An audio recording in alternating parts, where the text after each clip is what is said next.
My talk's going to be a little broader than melanocytic lesions. And as an oncologist, there's no question I've seen very recent dramatic advances in how we approach metastatic non-lymphoid cutaneous malignancies, several different types. And what I'm going to focus on is advances in melanoma, and then in basal cell carcinoma, and then in Merkel cell carcinoma.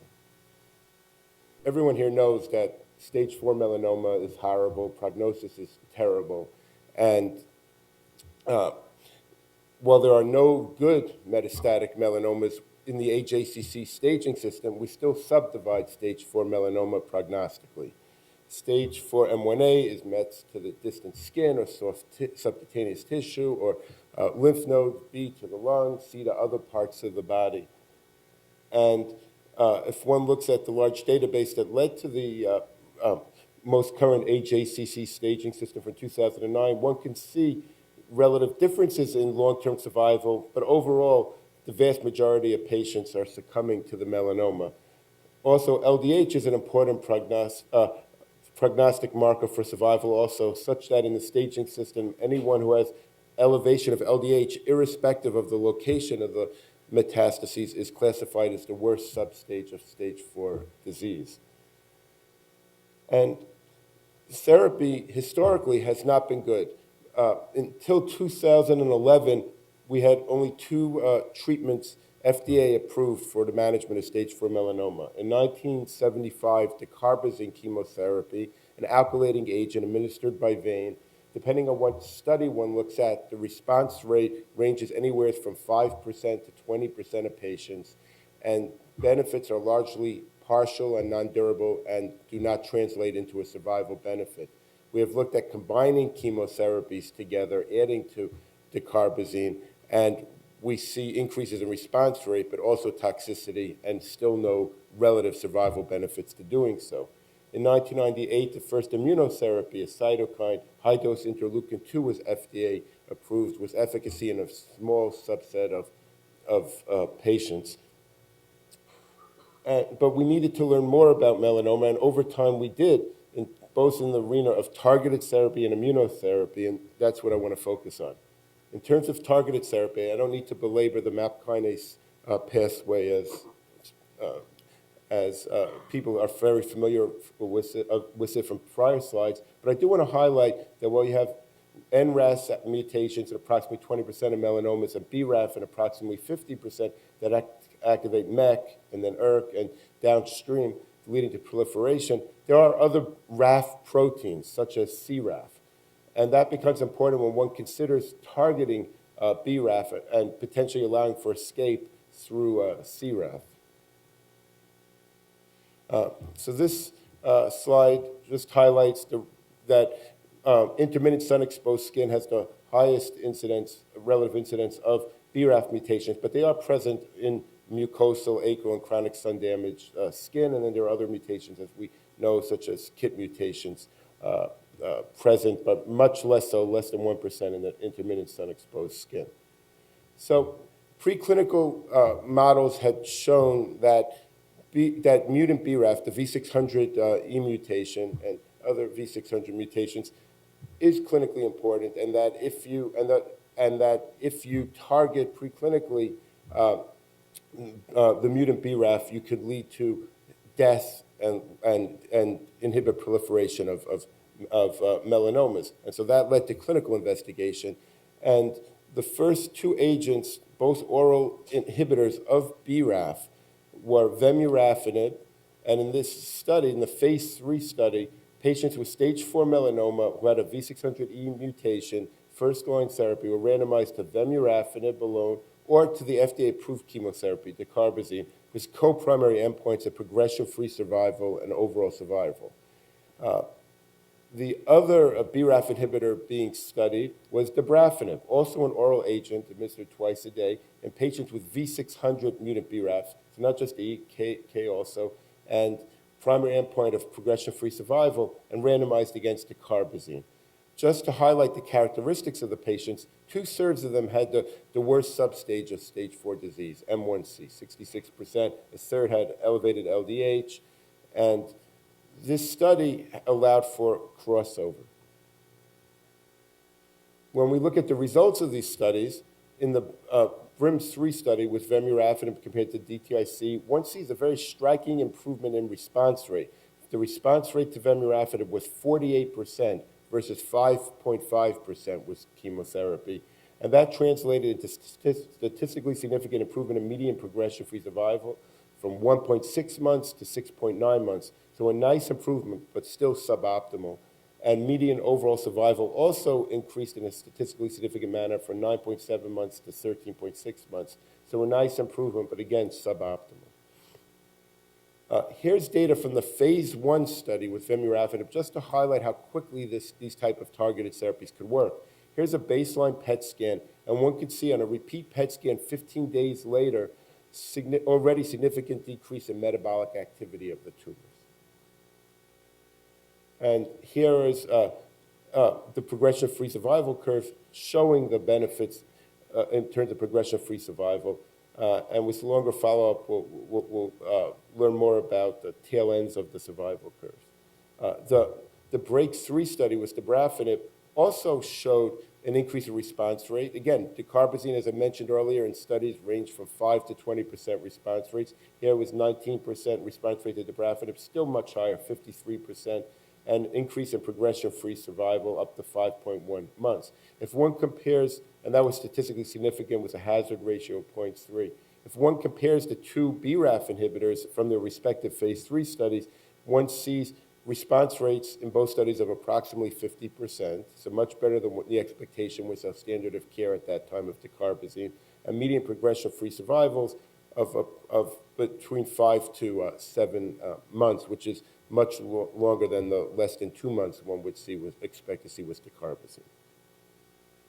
But that's not optimal. We need to do better. So what about inhibiting downstream in the pathway at the level of MEK? Remember, there are other RAF proteins. RAS could activate CRAF that could activate MEK. So MEK could block all of that signaling. So the METRIC study was performed. The phase 3 study was an oral inhibitor of MEK called trametinib, and randomized against dacarbazine or another chemotherapy called paclitaxel. Was a primary endpoint of progression-free survival in patients who had mutated BRAF and a good performance status and no prior BRAF or MEK inhibitor therapy, and at most had one prior systemic therapy. And the results, there was an increase in response rate from 8% to 22%. Median progression-free survival increased from 1.5 to 4.8 months, and overall survival from 67%, 6 months overall survival, to 81%, statistically significant. But the hypothesis that blocking MEK downstream would work better, at least with this agent, didn't pan out. If one compares the results from the 3 studies, one sees that actually with this specific MEK inhibitor, we didn't do any better in terms of median progression-free survival, and response rate didn't approach what we were seeing in studies with the BRAF inhibitors. So what about blocking both? Block BRAF and MEK at the same time, and there's strong rationale from that from preclinical models in terms of synergy, in terms of potentially delaying the time to development of resistance, and also with decreasing the incidence of cutaneous toxicities. Vemurafenib, for example, could cause in approximately 20 to 25% of patients squamous cell carcinomas. Preclinical models demonstrated that the development of squamous cell carcinomas would be significantly decreased in the setting of adding a MEK inhibitor. And so, from initial study, patients were randomized to dabrafenib alone, the BRAF inhibitor, with no trametinib, the MEK inhibitor, or to the dabrafenib with 1 milligram of trametinib or 2 milligrams. This arm is the full monotherapy dosing of both agents, and that's well tolerated. And one saw in this study median progression-free survival, again, was the BRAF inhibitor, 5.8 months, consistent to what we saw in the phase 3 study, increased to approximately a little more than 9 months when you have the combination. 1 year progression-free survival, also proportional increases, and response rates went from the 50s to the approximately a little more than 70%, and also median duration of response also from 5.6 months to 9.5 and 10.5 months with combinations. And overall survival increased from 68, 70% to 79%, despite 80% crossover. And the incidence of cutaneous squamous cell carcinoma decreased. And we do see more fever with the combination compared to BRAF alone. So if one looks at this, these studies, one sees when you look at Vemurafenib, and there's phase 2 and phase 3 data, when you look at the BRAF inhibitors alone, you see pretty consistently response rates 50 to 60%, median progression-free survival is 5 to 7 months. With the MEK inhibitor, the response rates are lower. In this one study where patients already had a BRAF inhibitor and then sequentially were treated with the MEK inhibitor, response rate was 0%, median progression-free survival 1.8 months. And when you now have the combination of BRAF plus MEK inhibition, you get response rates into the 70% and median progression-free survivals of approximately 10 months. And this led to phase 3 investigation of BRAF inhibition alone versus BRAF plus MEK concomitant inhibition. So 2 studies. One is Vemurafenib plus cobimetinib, that's a MEK inhibitor, versus the BRAF inhibitor alone. And response rate, there was statistically significant improvements in response rate and median progression-free survival, 6.2 months to 9.9 months, 45% to 68%, all consistent with the data we saw in previous studies. And there was also an improvement in 9 months overall survival from 73% to 81%, and follow-up on the study is ongoing. In the second study, BRAF inhibitor alone was compared to BRAF inhibitor plus the MEK inhibitor. Response rate improved from 51% to 64%, median progression-free survival from 73% to 7.3 months to 11.4 months, and 12 months overall survival also had a statistically significant improvement from 65% to 72% of patients, much better than what we did in the era of dacarbazine. And we see clear benefits by combining BRAF and MEK inhibitors, such that if one doesn't have, from a clinical practice standpoint, if one is using a targeted therapy in patients that have a V600 BRAF mutation, the standard would be to use the combination therapy unless one had a comorbidity that would prevent one from using a combination therapy. So MAP kinase targeted therapy has a very high response rate, but there are limitations to durability. While we see incremental improvements, the combination of BRAF plus MEK inhibition leading to progression-free survival medians of approximately 10 months, that's good relative to where we started, but that's not what our patients are hoping for. And also, 50% of patients approximately have BRAF mutations. These treatments work in patients with BRAF mutation. So it is not an option for patients who do not have mutated BRAF. But this led to multiple FDA approvals. Vemurafenib was FDA approved as a single agent in 2011, dabrafenib in 2013. Trametinib, even though it did worse, just when one could look study to study, it was FDA approved as a single agent, and then the combination in 2014 of dabrafenib and trametinib were FDA approved. So because only 50% of patients have targeted therapies, and while we have benefits with the BRAF targeted therapies, they're still not creating the durable benefit we want in enough patients. We need to look at other approaches, and immunotherapy is a very important approach. And there are many lines of evidence demonstrating over time that the immune system is important in modulating melanoma, the presence of tumor-infiltrating lymphocytes, the evidence of regression of primary lesions, and activity of cytokines, interferon alpha in deep stage 2 melanomas or in stage 3 melanomas, and the efficacy of high-dose interleukin-2 in stage 4 melanoma, where 16% of patients will have a response.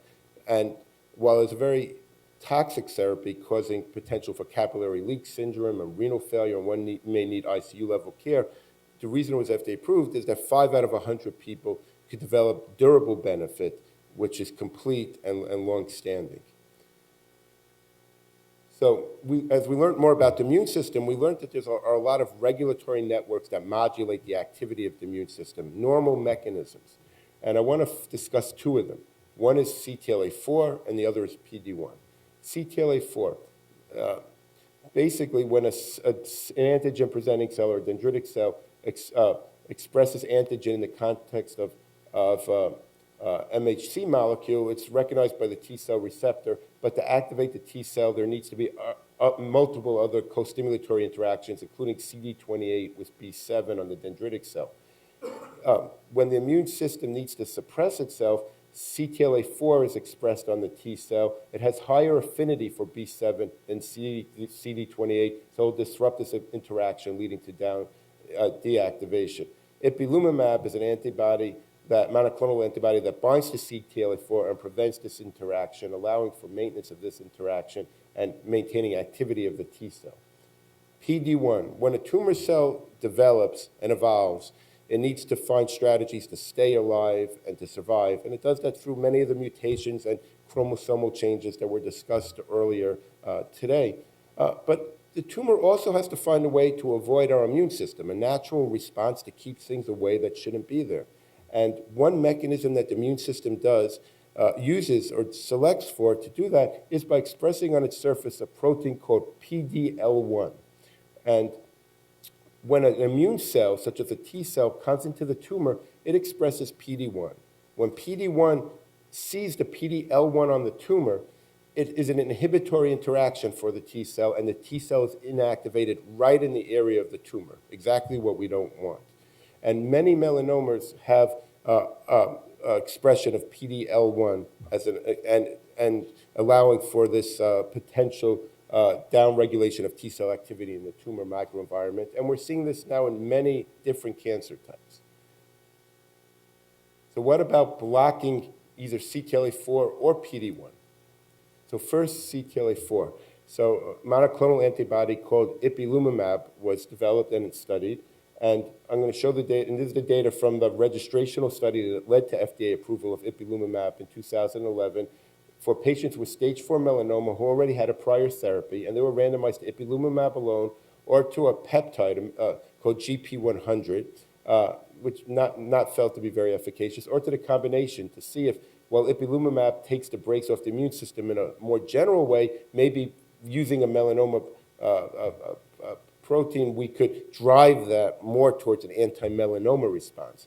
And bottom line is, we did not see a relative benefit of adding GP100 to ipilimumab versus ipilimumab alone, but we do see a significant benefit of using ipilimumab over GP100.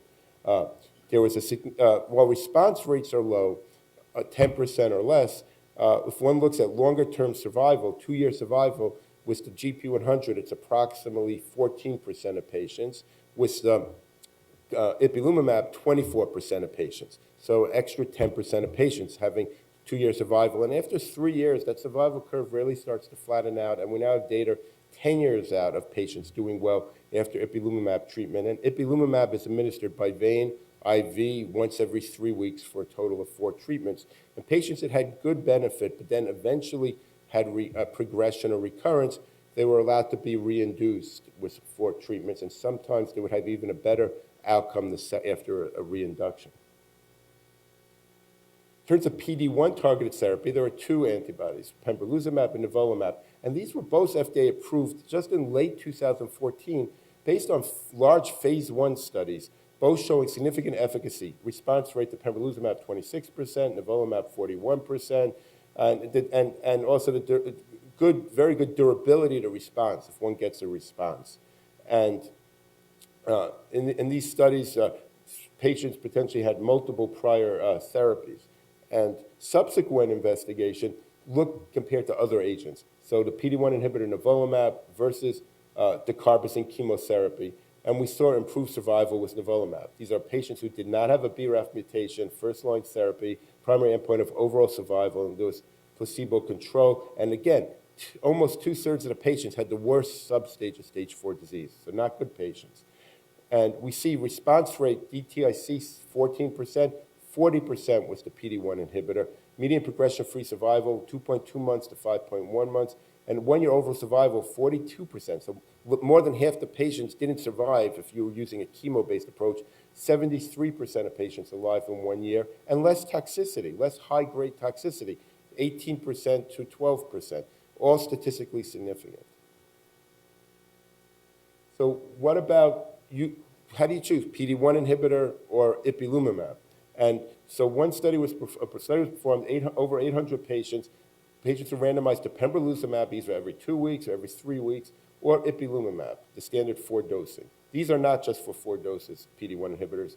And once there were statistically significant improvements in 6 months progression-free survival, 12 months overall survival, and response rate if you used pembrolizumab, PD-1 inhibition, versus as opposed to ipilimumab for patients who have not had prior CTLA-4 or anti-PD-1 based therapy. And if one looks at the numbers, one sees response rates go with ipilimumab around 12% up into the 30s, 12 months overall survival from 58%, which is an incremental improvement over dacarbazine, up to 68, 74% of patients, and less toxicity than ipilimumab. The toxicities are autoimmune, rash, colitis, hepatitis, nephritis, endocrine-based uveitis, etc. And so in terms of high-grade toxicity, 20% was ipi, and approximately 12% was pembrolizumab. As I mentioned, from the phase 1 data, pembrolizumab and nivolumab were FDA approved. Pembrolizumab was both were FDA approved for patients, because it was based on the phase 1 data, for patients who've already received ipilimumab, and if you had a BRAF mutation, you have had received a BRAF inhibitor, not as first-line therapy. And the dose of pembrolizumab FDA approved is 2 milligrams per kilogram every 3 weeks. This study uses 2 weeks and 3 weeks. The dosing is higher than the FDA-approved dose.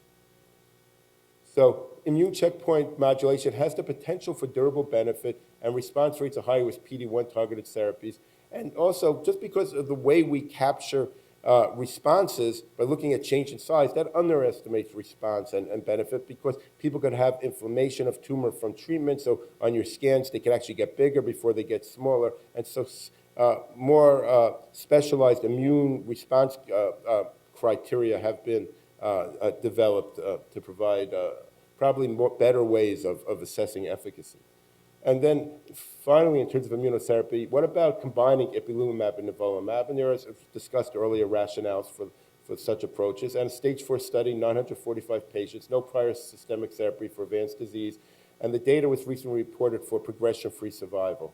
Overall survival data is not reported yet. And one sees with ipilimumab alone, with that 2.9 months median progression-free survival, 6.9 months with nivolumab alone, 11.5 months with both. The PD-1-based arms had statistical significance over ipilimumab, so that met the primary endpoint. You pay a price in terms of high-grade autoimmune toxicities, 55%, versus 27% with ipi alone in the study and 16% with nivolumab. From studies also, if one looks at response rate for the combination, that approaches 60% of patients also. Can we try to decide which patients we may want to avoid the toxicity of having to add ipi to PD-1 targeted therapy and say you could get PD-1 targeted therapy alone? So one potential biomarker is the expression of PD-L1 on the tumor. And if one looks at PD-L1 positive versus PD-L1 negative, the patients who had, in the PD-L1 positive patients, tumor, similar median progression-free survivals if you got PD-1 alone versus the combination, and both much better than ipi alone. But in the PD-L1 negative, defined as less than 5%, there was a clear better outcome if you used a combination versus alone. So that suggests that this may be a potential biomarker for who to say we should take the added toxicity risk and use a combination. This combination is not yet FDA approved for management of melanoma. So benefits and pros are targeted therapy has high response rate, limited durability, although there is a tail end of the survival curve. Immunotherapy, the durability is very key. And while response rate historically has not been as great with immunotherapy, when you start adding ipilimumab and nivolumab together, you're getting response rates similar to BRAF plus MEK inhibition alone, and these work also in the wild-type BRAF patients. So now we have many options for how to treat melanoma, much better than dacarbazine and therapies that have survival benefits. And so if one just looks at the NCCN guidelines, the last update in March, one could see that we have many options. Decarbazine's not even listed in the options. And you use features such as how clinically stable a patient is. Do we need to optimize rapid response, in which case if they have a mutation, a BRAF may want to use a BRAF inhibitor. And then we still are learning how to best sequence these therapies. So there's been dramatic advances. We need to learn how to optimally sequence and combine therapies. We need good biomarkers for efficacy and toxicity. We have to learn more about resistance mechanisms, but ultimately we have to develop strategies to prevent melanoma from developing and to develop better adjuvant therapies for high-risk stage 2 and 3 patients. And then very briefly, basal cell carcinomas, often are treated curatively with excision, and there is sensitivity to radiation. But at times, patients can have bad basal cell carcinomas. One of my patients, she never went to doctor. She ultimately presented with a hemoglobin of 5.5, with this very large lesion. And we know that the vast majority of basal cell carcinomas have mutations that activate the Hedgehog signaling pathway, either by loss of function, either by activation of smoothened or inactivation of patch. Patch normally inhibits smoothing, that leads to activation of the pathway. So what about blocking Hedgehog inhibitors? This is a study that I was an investigator on, where vismodegib was an oral agent, was treated, a single-arm study in patients with either locally advanced basal cell or metastatic basal cell, refractory to surgical approaches or non-amenable to radiation approaches. And basically, from the update in 12 months, and the data was recently published in the JAD, we see nice response rates, 47.6% in locally advanced, 33% in metastatic, duration of response 7.6 months, 9.5 months, and good overall survival. And so this agent is FDA approved based on this single-arm study. More recently, and here you can see the clinical benefit rate in metastatic disease and in locally advanced disease. And more recently, a second Hedgehog inhibitor, sonidegib, was FDA approved. And there's with 2 different doses were studied, 200 milligrams, 800 milligrams. And response rate was 200 milligrams, 43%, and 15% in the metastatic setting. And this was also FDA approved. So this is a significant targeted advance for patients that have extensive locally advanced or metastatic disease. And here's just to highlight a patient of mine who came from Connecticut and also neglected the lesion and presented with this large mass from basal cell and was not inclined, did not want radiation or surgery and would have required significant grafting. We treated her with vismodegib for 1 year. She had this outcome. We did punch biopsies in these 3 areas, and they were all negative. This is 2013. It's now 2015. It looks the same. So never had surgery, never had radiation. That is a potential for this type of treatment. The price you pay is toxicity, muscle cramps, taste changes, weight loss, and decrease in appetite being some.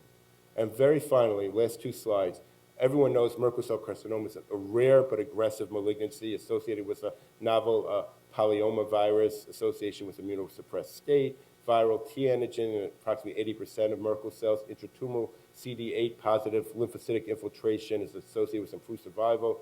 And we have an active chemotherapy regimen for stage 4 metastatic Merkel cell, platinum agents plus etoposide, extrapolating from the small cell lung cancer literature. But ultimately, when disease recurs or progresses, we don't have great next therapies. But given all these other points, what about immunotherapy? Merkel cell carcinomas also, many have PD-L1 expression. So I just want to mention 2 clinical trials we were part of here and treating patients on, and data is not public yet. One is a phase 2 study of MK3475. That's pembrolizumab, the PD-1 inhibitor I discussed earlier in melanoma, in patients with advanced Merkel cell carcinoma, no prior chemotherapy. And again, targets PD-1. I have patients actively being treated here on this study. And phase 2 study of a PD-L1 inhibitor. So instead of blocking the PD-1 part of the binding, you block PD-L1. And again, this is in patients that have received prior chemotherapy, platinum, etoposide, and we're waiting the results of the 2 studies. So significant advances in multiple different non-lymphoid cutaneous malignancies. Thank you.